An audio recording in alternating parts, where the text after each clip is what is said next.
If you are a 1, you cannot expect to lead 2s, 3s, 4, 5s. If you're a 1, you can only lead 0s. It doesn't make you a bad person, you just need to focus on 0s. The problem is you are 1 trying to lead 3s. But when you become the right person and you become a 10, you become a leader. Why? Because 9, 8, 7, 6, 5, they follow you. So listen to me, when we leave, I'm gonna walk you through some stuff, but before we leave, I just need you to be the right person. So I was listening to a young lady, on Instagram with my wife, and she was like, well, why do men do this? My wife was like, I don't know why my wife was talking to Instagram. I was like, sweetheart, she can't hear you. But my wife was like, young lady, you're not dealing with men, you're dealing with boys. So you're having problems. And I said to my wife, I was like, wow, we've been married 31 years. And as I became a man, my wife started doing things that she wouldn't do when I was a boy. And my professors started doing things they wouldn't do when I was a boy. And businesses started doing things for me that they wouldn't do when I was a boy. But when I became a man. And so for those of you who, I don't want you to think leadership is you're over somebody. I don't want you to think leadership is a title, because it's not. Leadership is you become. So I want to say it one more time, we're going to get started. Kia said to me the other day, I was speaking somewhere, and he was like, a marriage thing. And he was like, man, I can't wait to get married. I was like, whoa, relax. He's like, I'm trying to find love. I was like, you can't find love. Like, it's nowhere.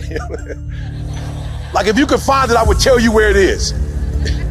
But you can't find it. I said, here's what I want you to do.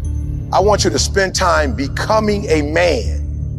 And somewhere in this world, she's becoming a woman. I don't know when it's gonna happen, but somewhere you're gonna be somewhere doing man stuff. And she's gonna be in the same room doing woman stuff. And y'all gon', as a matter of fact, here's what blew my mind, right? I just figured this out about 3 or 4 years ago. I've been with Dee Dee since 90 we got married, 87 we started dating. Some kind of way my wife and I were talking about 3 years ago. And I come to find out that my wife, mother was close to my family. I didn't know her. And my wife was at the same funeral with my 5-year-old cousin when he died. I was about 7 years old, she was 6. We were literally in the exact same location at 6 and 7 years old. We both were at the funeral, but we didn't get married or meet each other then because we were both kids.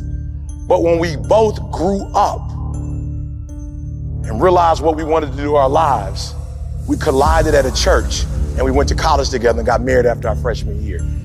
Today is about becoming. And once you become, you won't. So I'm not number one in the world. Listen to me. I see you. I'm not number one in the world, guys, because somebody told me to go on YouTube. Nobody told me to go on YouTube. There was a recession. Ford, GM, Chrysler went down, and I just started, what up? I just started motivating people on Monday. It's your boy, E.T. Bump, thank God it's Friday. There is no thank God it's Friday without thank God it's Monday. You don't have no money on Friday if you ain't went to work on Monday. There's no partying if you broke. So let's not focus on Friday. Let's focus on Monday, because if we have an explosive Monday, we can have a phenomenal weekend. And the world started listening to my stuff. And then I went from doing it on Monday because the world was loving it. I'm walking through the airport. People like, what up? Do that thing you do. I'm like, what? The what up? I'm like, that's corny. Like, bro, I'm from the D, bro. I don't be just walking around doing that. I just do that. That's like asking JJ Dynamite every time he walking around. Like, bro, I don't do that, bro. That's corny. They was like, no, do it though. And I was like, all right, what up? I'm in the airport feeling crazy. What up? It's your boy, E.T. And the world started loving it.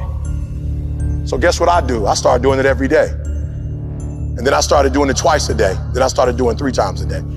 That's just what I'm saying. 120. Nobody told me to do that. I just started developing. How did you get so much content? I was just reading a whole bunch of books. What makes the great great? I was just reading books. So here's what I need you to do for me. I need to develop the whole you. Why? Because when you look at this building, right, this is crazy. On the left side, this is what the building looked like. on the left side. And I wish you could see the big pictures, like palm trees, the ocean is right there. This is in Miami. It's beautiful. But when we look on the left side, what happened was somebody was more concerned with the glass on the outside. Somebody was more concerned with the countertops. Somebody was more concerned with the marble floor. Somebody was more with the chandeliers. And they came in and saw it and spent thousands of dollars to be in this. Somebody didn't do the real work. And one day, because they didn't do the real work, the whole building crashed down. You say, Eric, the whole building didn't crash down. It's just the right side. Listen to me very closely. When the right side came down, guess what happened? Everybody lived on the left side got out of it. So the whole building crashed. What I'm telling you today is you can make money if you want to. And if all you do is make money, I promise you, you're going to crash. Why? Because money does not solve every challenge. When my wife got MS, I couldn't just sprinkle money over her. When my wife got MS, we had to go to prayer. We had to go to God. And people said, when Dee Dee got MS, Eric, it didn't look like it bothered you. What happened? I said, I had been praying for 20 years at 3 o'clock in the morning, every day, 20 straight years. So when she got sick, I just got up the next day and took it to God. And if you see Dee Dee today, you wouldn't even know she had MS. Why? Because prayer solves some things money can't. But I can't.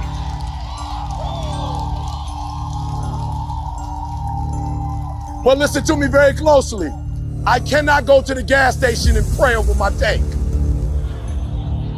Our Father which art in heaven, hallowed be some gas.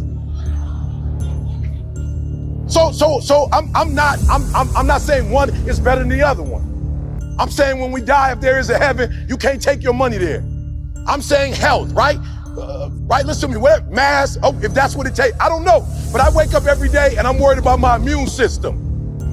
I'm doing 30 minutes on the Peloton. I'm running a half hour, hour a day. Listen to me, I'm taking vitamin D, vitamin C. Are you hearing what I'm saying? I'm getting my cardio up. I'm trying to tell you, it ain't just one thing. You can't just do one thing. You have to be balanced all around. You can't just be obese and just take a shot.